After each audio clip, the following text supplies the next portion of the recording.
وہ ابو داؤد میں ایک حدیث موجود ہے، مسند احمد کے اندر بھی حدیث موجود ہے، اور اب اس میں کیا کچھ ہم بیان کریں، دردناک چیزیں ہیں۔ ایک تو ان روایتوں کے اندر درد ہے، اور پھر جو محدثین لکھ رہے ہیں نا، انہوں نے جو کچھ اس کے ساتھ یعنی انجینئرنگ کرنے کی کوشش کی ہے نا، وہ بھی بڑا خطرناک بات۔ مثلا ابو داؤد حدیث لے کے آتے ہیں، میں نے اس کربلا والے ریسرچ پیپر میں بھی ڈالی ہوئی ہے، یہ عشرہ مبشرہ والی، اور اس میں وہ کیا کرتے ہیں، وہ آپ میرا ایک کلپ بھی ویسے چڑھا ہوا ہے یوٹیوب کے اوپر، سنی اور شیعہ کتب میں حق چھپانے کی 2 مثالیں، لاکھوں لوگوں نے وہ کلپ دیکھا ہے۔ یہ سنن ابی داؤد میں ایک حدیث ہے جی، انٹرنیشنل نمبر کے مطابق 4650، اور یہ حدیث مسند احمد میں بھی موجود ہے۔ شیخ البانی، شیخ زبیلی زئی، شیخ شعیب آرنوت، تمام محدثین نے اس کی صحت کے اوپر حکم لگایا کہ یہ صحیح حدیث ہے۔ مسند احمد میں 1629 ہے، جلد 1 صفحہ 187 مکتبۃ الشاملہ کے مطابق۔ ابو داؤد میں 4650، یہ آن ورڈ 4-5 روایتیں ہیں۔ اب یہ الفاظ آپ دیکھیں نا، تابعی کہتے ہیں سیدنا ابن حارث، وہ کہتے ہیں کہ میں فلاں شخص کے ساتھ کوفے کی مسجد میں بیٹھا ہوا تھا۔ اب یہ فلاں کا یہ نہ سمجھیے گا ان کو بندے کا نام نہیں پتا تھا کہ وہ مسجد کے امام یا خطیب کون ہے۔ بیسیکلی یہ فلاں کا لفظ امام ابو داؤد نے لکھا، وہ بیسیکلی چھپانا چاہتے تھے کہ یہ اس ایشو میں کلپرٹ کون ہے، تو انہوں نے کہا کہ وہ ہم اس کا نام ہی فلاں کر دو، جس طرح وہ انگلش میں کہتے ہیں نا XYZ۔ لیکن یہی حدیث جب مسند احمد میں آتی ہے نا، تو اس میں فلاں کا نام بھی ہے کہ وہ کون ہے۔ تو ابھی آپ یہی مزہ لیں کہ فلاں شخص کوفے کی بڑی جامع مسجد میں پلنگ پہ بیٹھا ہوا تھا۔ اس وقت ظاہر ہے مسجد ہی ہیڈ آفس ہوتی تھی نا، اور وہ گورنر کوفہ بھی تھا، اور دور حضرت معاویہ رضی اللہ تعالیٰ عنہ کا۔ تو سعید ابن زید یعنی حضرت عمر کے جو بہنوئی ہیں، اولو العزم صحابہ میں سے، وہاں تشریف لائے، تو اس فلاں شخص نے انہیں خوش آمدید کہا اور تخت پر اپنے پاؤں والی طرف ساتھ بٹھا لیا۔ باقی لوگ زمین پہ بیٹھے تھے، انہوں نے تخت مسجد میں بٹھایا ہوا تھا، کوفے کی بڑی جامع مسجد میں۔ تو وہ ہیڈ آفس بھی تھا اور مسجد بھی تھی۔ یعنی یہ آج جو مفتیوں کا آپ کو روب نظر آتا ہے نا کہ وہ 7 بندے ہوتے ہیں، یہ شروع سے ہی چل رہا ہے اس طرح۔ مسجد میں انہوں نے تخت سجایا ہوا ہے اور بیٹھے ہوئے ہیں، باقی سب نیچے بیٹھے ہوئے ہیں۔ یہ ہم ہی حوصلہ کریں کہ آپ کو بھی کرسیوں پہ بٹھایا ہوا ہے، جو نیچے بیٹھے مجبوراً بیٹھے ہیں، اگر کرسیاں تو باقی بھی بیٹھ جاؤ۔ آپ بنو امیہ سے نہیں ہے نا؟ اچھا، تو وہ کہتے ہیں کہ اتنے میں کوفی شخص آیا جس کا نام قیس بن علقمہ تھا، تو اس فلاں شخص نے بھی اس کا بڑا استقبال کیا، اور اس کے بعد اس قیس بن علقمہ نے مسلسل گالی گلوچ شروع کر دی۔ اس پر سعید ابن زید نے اس فلاں شخص سے پوچھا، یعنی وہ کوفے کا وہ جو متولی تھا، گورنر، اس سے پوچھا کہ یار یہ کس کو گالیاں نکال رہا ہے، نعوذ باللہ، مسجد میں ہو۔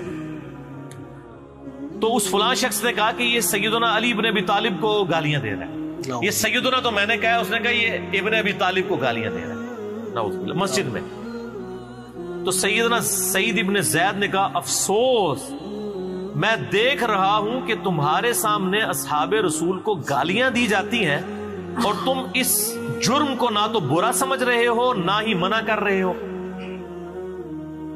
اللہ، جبکہ میں نے خود نبی صلی اللہ علیہ وآلہ وسلم کو یہ فرماتے ہوئے سنا ہے، اور میں کوئی من گھڑت بات آپ کی طرف منسوب نہیں کروں گا کہ قیامت میں نبی علیہ السلام سے ملاقات ہو تو مجھے شرمندگی اٹھانی پڑے کہ میں نے آپ کی طرف کوئی غلط بات منسوب کر دی۔ میں نے خود نبی علیہ السلام سے سنا تھا کہ آپ نے فرمایا کہ ابو بکر جنت میں ہے، عمر جنت میں ہے، عثمان جنت میں ہے، علی جنت میں ہے، طلحہ جنت میں ہے، زبیر جنت میں ہے، سعد ابن ابی وقاص جنت میں ہے، اور عبد الرحمن بن عوف بھی جنت میں ہے، اور اگر میں چاہوں تو 10ویں خوش نصیب کا نام بھی بتا سکتا ہوں۔ ادھر انہوں نے 9 نام بتائے، اور 9 میں سے 8 صحابہ ہیں اور ایک نبی علیہ السلام ہے، اور وہ کہتے ہیں میں 10ویں کا نام نہیں بتاتا۔ اس والی یعنی طریق کے اندر جو ہے ابو عبیدہ ابن جرح کا نام نہیں ہے. پھر سعید ابن زید خاموش ہو گئے تو کوفے کی مسجد میں آوازیں بلند ہوئی کہ بتائیں وہ 10واں آدمی کون. تو انہوں نے کہا 10واں شخص میں ہوں، سعید ابن زید. انہوں نے عاجزی کی، اپنا نام نہیں بتانا چاہتے تھے. اور اس میں مسند احمد میں الفاظ ہیں، جب لوگوں نے کہا تمہیں اللہ کی قسم دیتے ہیں، تم نے کہا اللہ کا نام بہت بڑا ہے. تو سنو وہ 10واں شخص میں ہوں جس کو نبی علیہ السلام نے جنت کی بشارت دی تھی. پھر فرمایا تم سب سن لو، جس شخص نے نبی علیہ السلام کے ساتھ جہاد کیا اور اس کا چہرہ غبار آلود ہوا، تم میں سے کسی کے ساری عمر کے نیک اعمال اس سے بہتر نہیں ہو سکتے، خواہ تمہیں حضرت نوح علیہ السلام جتنی عمر ہی کیوں نہ دے دی جائے.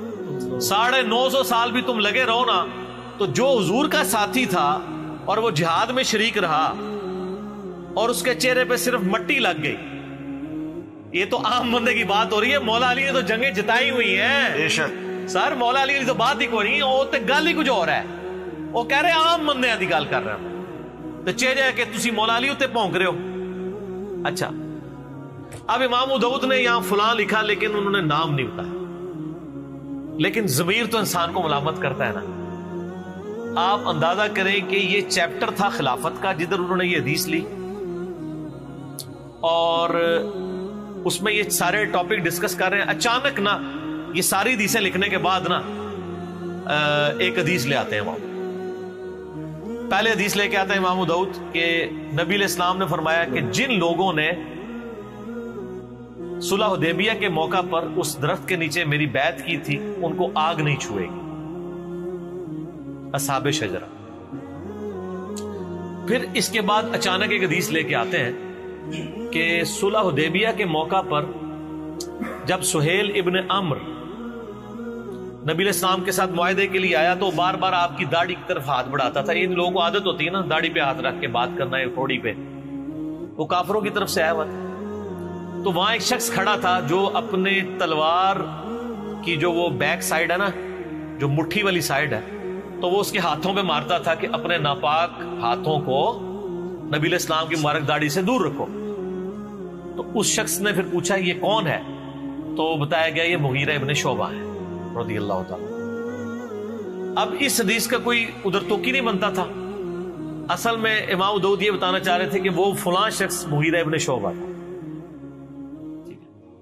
جو اصحاب شجرہ میں سے حضرت معاویہ کے دستے راز تھے اور گورنر کوفہ تھے.